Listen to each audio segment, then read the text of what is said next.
the people of Israel who are coming under bombardment attacks and condemn the Hamas terrorists. The people of NYC will always stand with our brothers and sisters in Israel who face down terrorism and persevere. What? Hold up. Okay.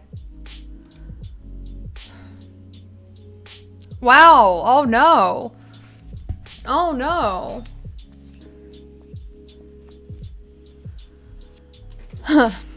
Maybe not the most tasteful statement to make within hours of Israel bombing Gaza and killing 20 Palestinians, 9 of whom were children, but then again, I'm not a soulless piece of shit politician, so what do I know? True.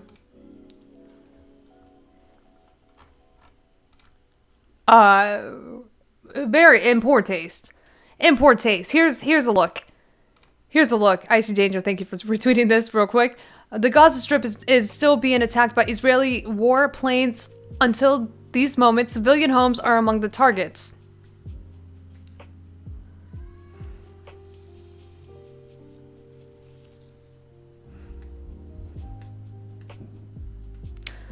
I love how Yang never disappoints on being the slime ball. Everyone thinks he is. But you know what? Andrew Yang is a tech bro turned politician. He relies heavily on the opinion of his consultants, right?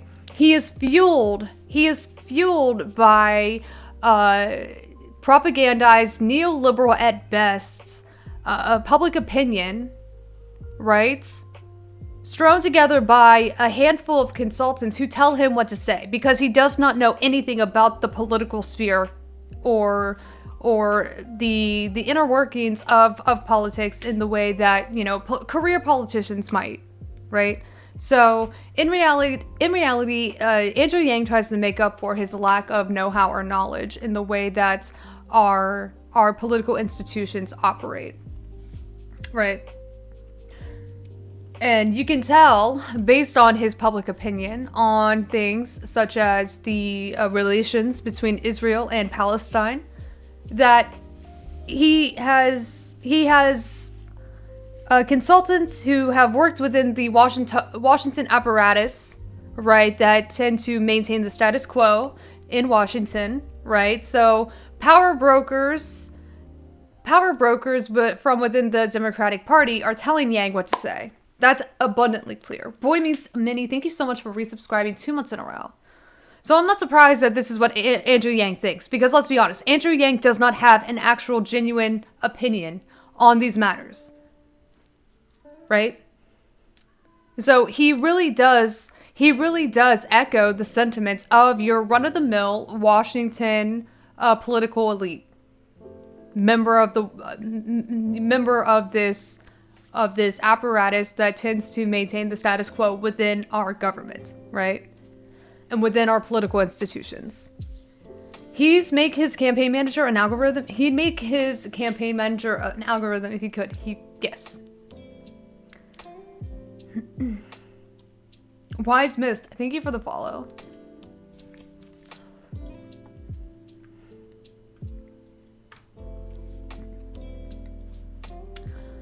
All right, thanks Twitter News.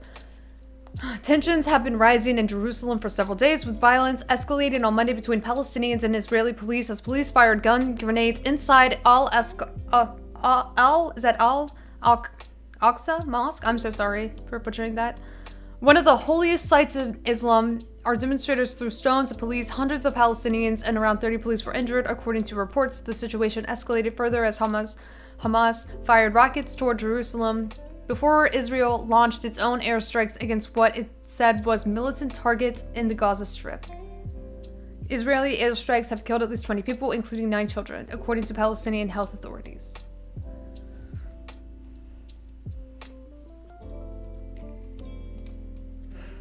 Good intentions turned dark mode? What? Good intentions? What do you mean? You mean Andrew Yang? No, because here's the thing. Bipartisanship, Andrew Yang support. Oh, God.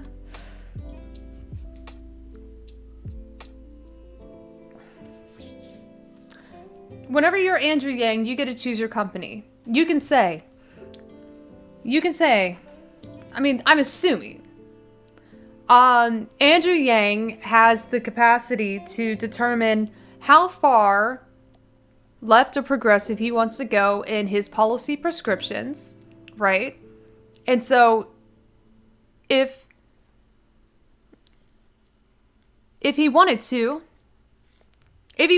get into contact with somebody who maybe has experience working with, I don't know, AOC or Bernie or consultants who have helped support or are a part of Brand New Congress or any other progressive organization that would help Andrew Yang craft his policy positions and even his I know this is kind of like memey, but if he needed assistance with grounding his moral principles in terms of his political stances, right?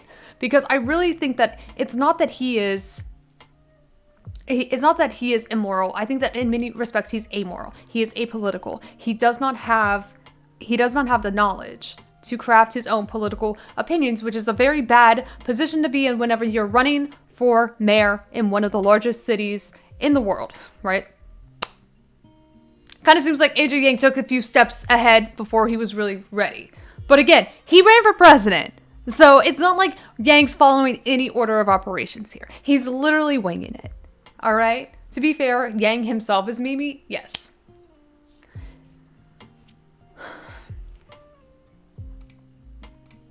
Yang is a one-trick pony. He's got that, yeah, I mean, but here's the thing, UBI comes at such a crucial moment because we need to start talking about UBI in the wake of job displacement due to automation. Like, he's not wrong there.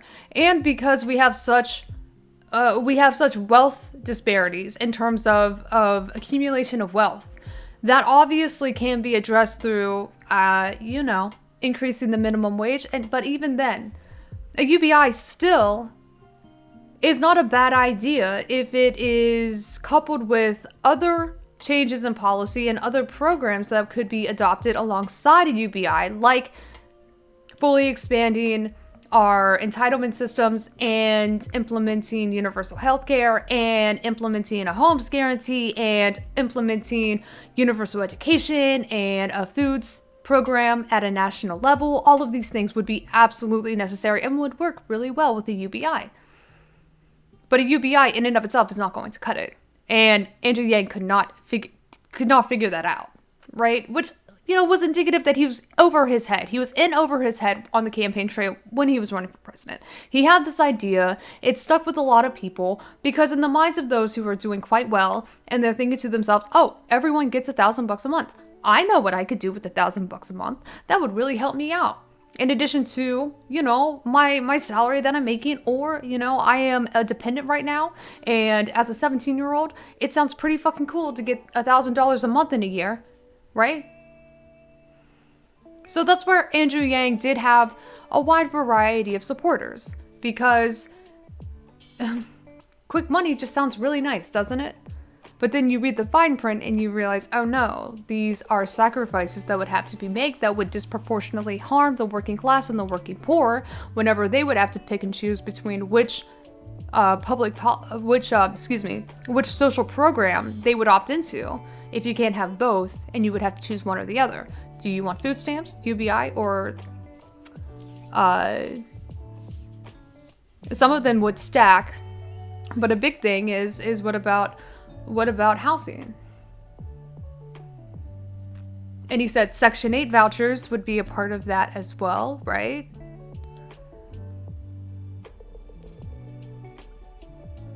But ultimately, if you would be causing Congress to have to make down the line, subsequent cuts to budgets in order to fund your UBI program.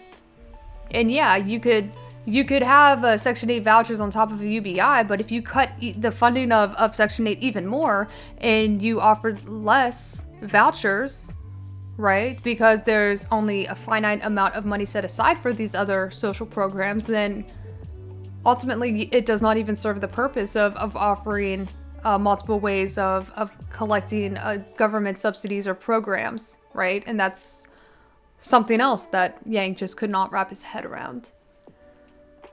Yeah, it would destabilize the hogs with machine guns. We don't want that.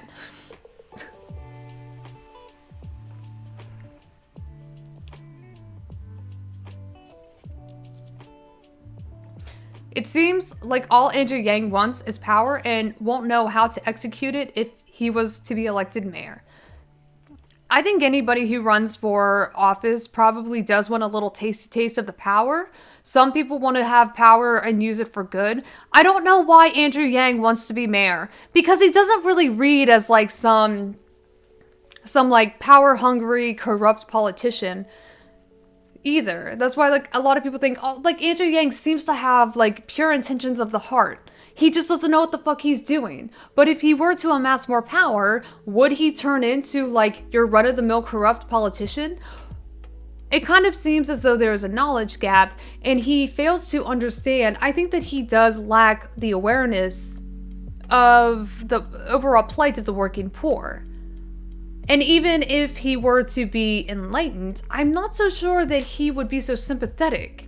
Even though, yes, UBI appears to be incredibly sympathetic to the working poor, until you realize that there is not an abundance of monies that can be put into multiple public funding, multiple social programs. And that's where I think we would start to see the divide, and that we already saw the divide in his policy prescriptions for UBI. NYC spends $3 billion on homelessness services. Yang must be hankering to get his austerity hands on that. If I recall correctly, Yang did have a rather comprehensive housing program, but again, it was all based around more affordable housing and not public housing. Which means that, yeah, he fits the neoliberal mold quite well. So it seems. And again, policy proposals are a lot different on the campaign trail. Because if you are using your policy proposals to ultimately get elected, but you fail to implement them once in office, then what good are those good progressive policy recommendations or plans of implementation if they're not actually implemented?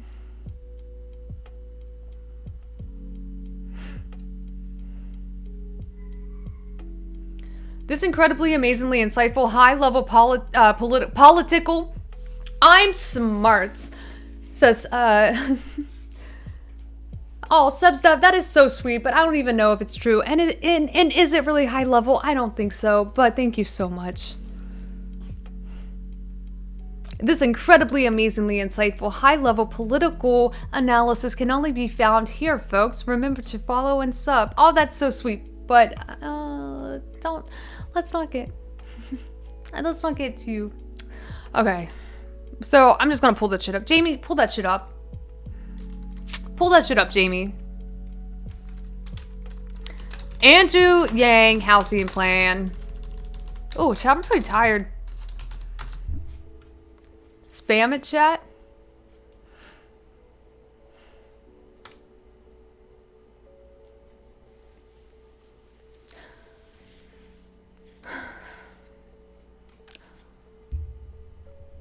Andrew Yang set to announce sweeping $4 billion plan for affordable housing. $4 billion plan. Okay, so another thing that honestly like jumps right out, $4 billion affordable housing is not a lot. Like $4 billion is a lot of money, but whenever you break it down and you think about, well, let's look at the details first, and then that blue mouse is really cool. Thanks. Thank you so much. I know that we went over this, but one more time. Mayoral candidate Andrew Yang is set Wednesday to unveil a sweeping affordable housing plan to invest $4 billion per year toward the goal of producing 250,000 units in 8 years. But again, what really is affordable housing? but for a city isn't that big. Gibby shit. The numbers don't really pan out. And let me tell you, there's probably similar amounts of monies that would be set aside for construction in New York as there is in LA. I only know LA numbers. So for one of the referendums passed in 2016, it's HHH here in Los Angeles. 1.2 or $1.4 billion of taxpayer money was set aside to construct 10,000 units of not affordable housing. It was actually public housing intended to be utilized by houseless individuals. So it was permanent supportive housing that was to be built with HHH funds. All right. So the cost of constructing new public housing in LA is $500,000 per unit, which means that with increased costs due to inflation and increased costs of material, in part due to tariffs imposed by Donald Trump, that increased the cost of exporting and importing, not exporting, but importing materials to be used for those units. They have risen to a point where the goal of 10,000 units couldn't even be achieved with $1.4 billion, and this is a $4 billion per year plan, right? But even then, if we're doing the math, it is unlikely if they are planning to construct new buildings, and we gotta read this. It's most likely not even going to pan out, and it's definitely not even feasible, I think, to build 250,000 more affordable units in New York. But hold on, let's go through this. Don't forget that public housing is heavily policed. They don't treat you like an adult. Let's be real here, guys. Money isn't the issue. Yang also supports increasing the NYPD budget. Okay, and isn't the NYPD budget... The NYPD budget is more than most military budgets, even in developed nations.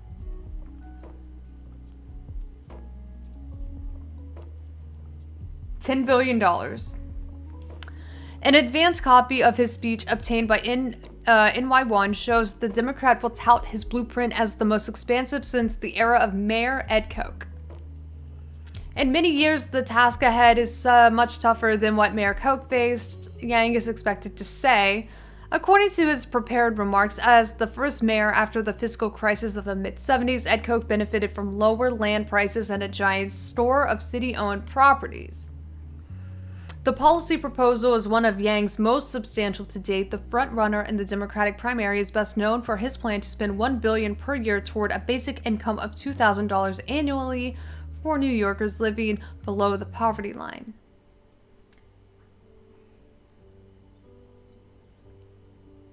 Koch? Like crotch? That's how you say it?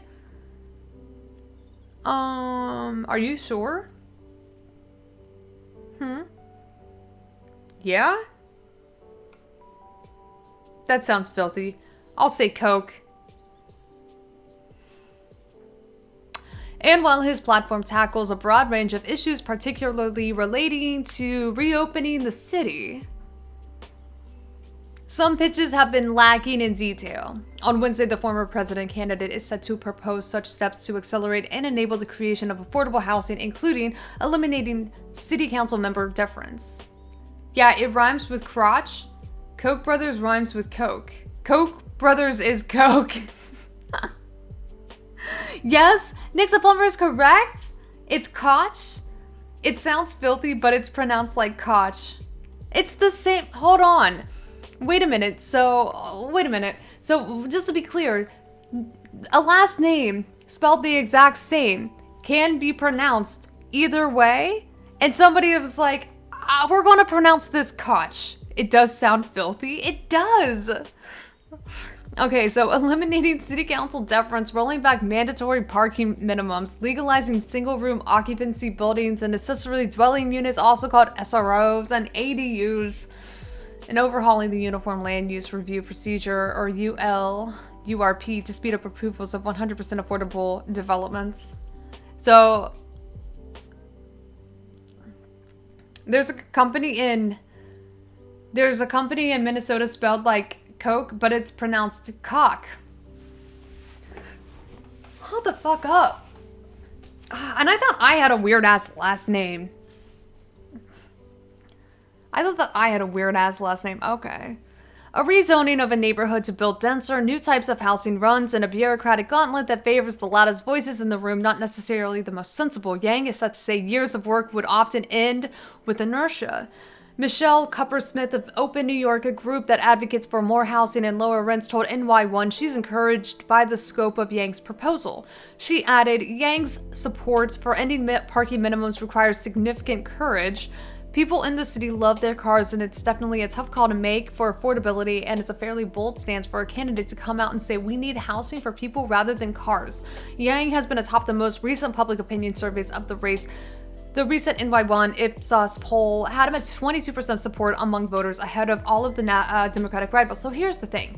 Here's the thing that I don't like. You are going to be pissing off a lot of people because they're not ready to part ways with cars. However, it is a good first step to try moving away from car-centric design in our urban areas. Some of the most densely populated urban areas, no less. New York City is a huge populous area. It's the biggest city in the country, and absolutely should we try to retrofit some new plans that are designed around people and pedestrians and not cars, because cities should be built for people and not cars. It's as simple as that. But to try to use the need for affordable housing to make that change and that paradigm shift at the behest of individuals who will be scapegoated, affordable housing recipients will be scapegoated in this policy proposal and this major change to the built environment, and that's not necessarily fair. There is a way to do both of these things, and by kind of putting the need for affordable housing center to this other incredibly important need of removing cars from the urban core as much as humanly possible, and just urban areas in general, right? Amy Capitals, duh? What? Why are you saying that? There is plenty of work to be done in our American cities to make sweeping changes to our car-centric cities. Don't get me wrong. But to do it in a way that almost is used as vehiculing affordable housing developments as the way to push for less cars. Who are you putting in? Who's the target that is going to be getting the brunt of this tension? Like, this is where the NIMBYs are going to come out against affordable housing development, because they will fight for their cars, and the taxi lobby, as well as, I don't know, Uber and Lyft too, they might come out and start defending the need to maintain parking requirements, and obviously those with cars might also come out and oppose any new development that also has built within this proposed plan to do away with parking minimum requirements. And so what are you doing? You're creating antagonism within the community, where people are obviously going to be more mad at the affordable housing recipients who serve to benefit from additional affordable housing stock. And we're not even talking about public housing stock. Maybe this blame deflection is part of the point. It usually is. That's my next segue. It kind of seems like this is by design. Oh, this is how we're going to call for one. This is how we're going to achieve one policy change that is going to be kind of interwoven into another policy change that ultimately does lead to a little bit of class conflict, you know? where well-to-do people who would see some sort of disadvantage to less parking opportunities would take out their frustration on the people who would be living in these affordable housing dwellings.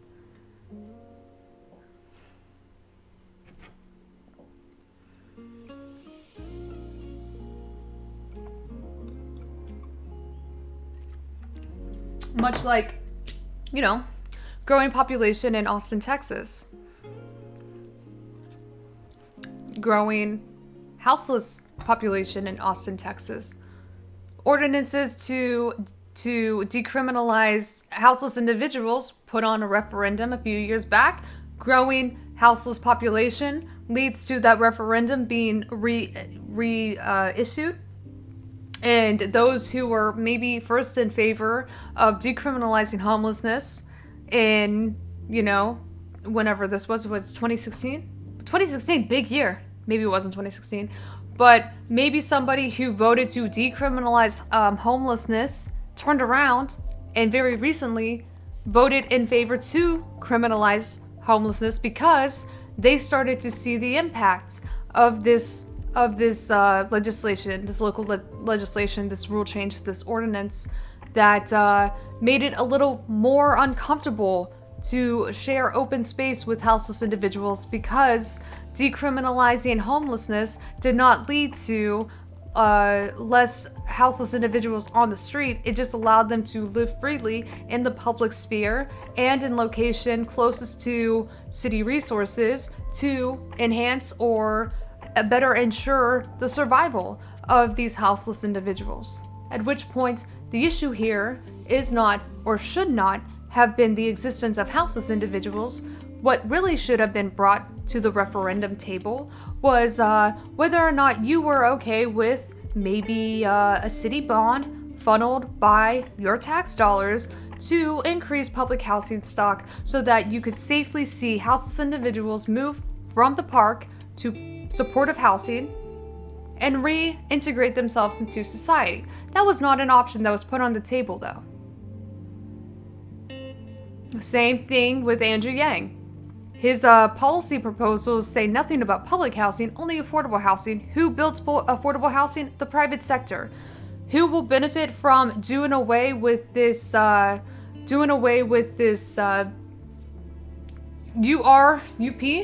here? URP, the Uniform Land Use Review Procedure, the private sector. So whenever the private sector who is in charge of building affordable housing, usually through mixed-use development because of low-income tax credits, LIHTC, or maybe accepting Section 8 housing vouchers, right? Or probably New York City's own affordable housing program that they offer. That subsidy goes to private developers. And if private developers see the utility in building a few more affordable housing units, if it means that their other market rate units get to be kind of merged and packaged into this proposal that will be expedited because maybe 10% of all units proposed for building in this area are going to be affordable housing, then guess what? Private developers who are ultimately building market rate housing with a few affordable housing units tacked onto it, they get to completely forego this process of having to go through this review procedure, and more market rate housing is going to be expedited, and that is ultimately going to serve the private sector and the shareholders that are a part of this real estate economy in New York.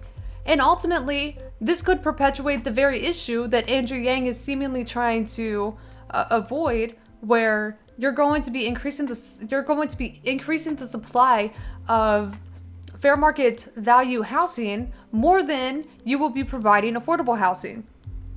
And so ultimately, we know that even if you build more housing in an incredibly saturated market, the cost of any new building or construction of any new units is going to be set at a higher price than whatever the fair market is right now. So you are literally just increasing the value of these units, which will then cause the affordable housing units to be readjusted upward, because affordable housing is typically based on AMI and existing fair market costs in the market. So you're going to be driving up the overall price of rents, and then ultimately driving up the costs, or you're going to be, hold on, let me put this another way. You're going to be ultimately driving up the cost of rents that will be adjusted not on maybe one's income, but the existing rate of the market and the area's median income, that will make affordable housing maybe not so affordable.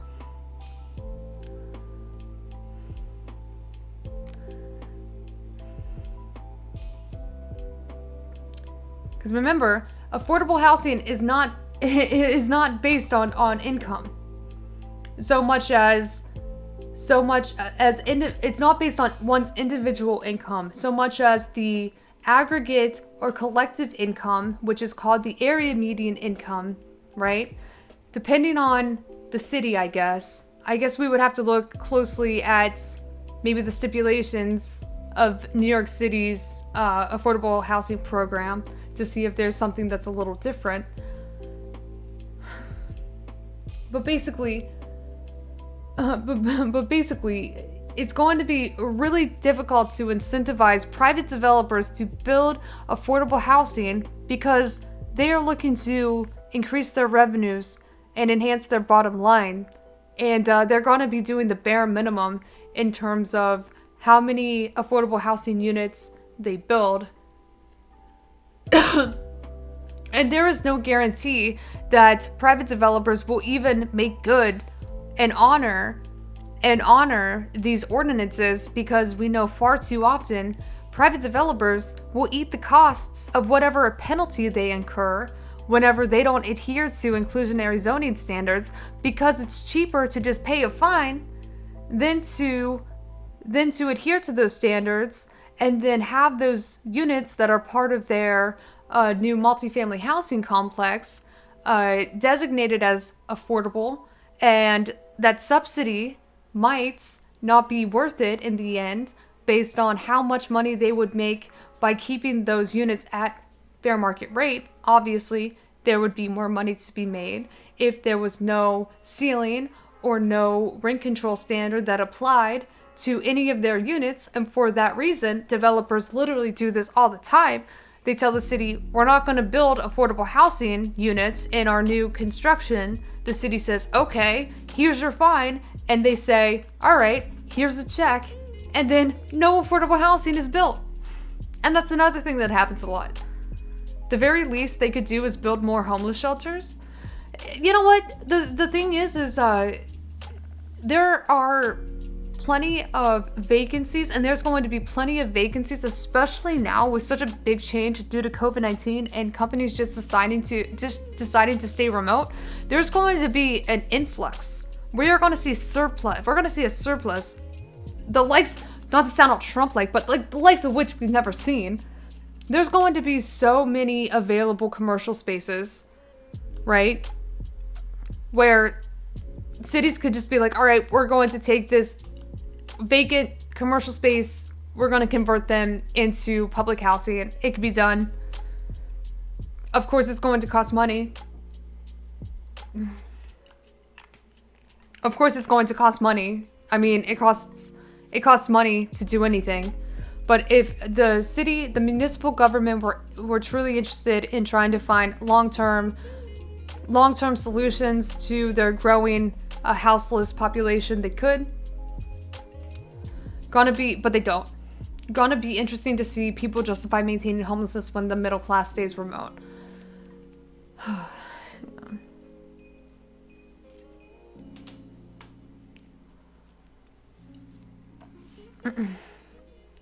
Yeah, so like, I mean, shelter programs might be cheaper because you have a lot of public funds that are kind of already meant to offer bridge housing or temporary housing. But the issue is that the city needs to be looking for ways to solve their housing crisis and eradicate homelessness in general.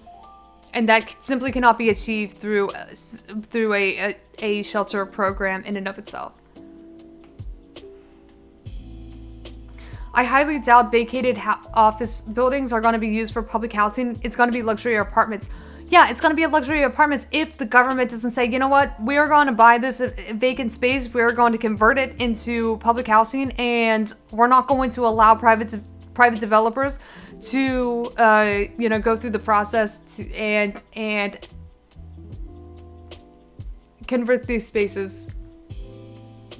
The municipal government, the planning department, they are the ones who would have to go through the licensing process for a private developer to get a permit, right? Especially if an area is already zoned as like mixed use, then like no big deal. You still probably will have to get some sort of license to make that conversion from like a purely commercial to a residential change. Maybe upzoning would be necessary depending on the existing zoning regulations. But see, the city could get out in front of this and say, actually, we are going to use our power. We're going to purchase these commercial spaces in ideal locations. We're going to make these conversions, and then not even giving them a chance to be put back onto the market is something that the municipal government could do.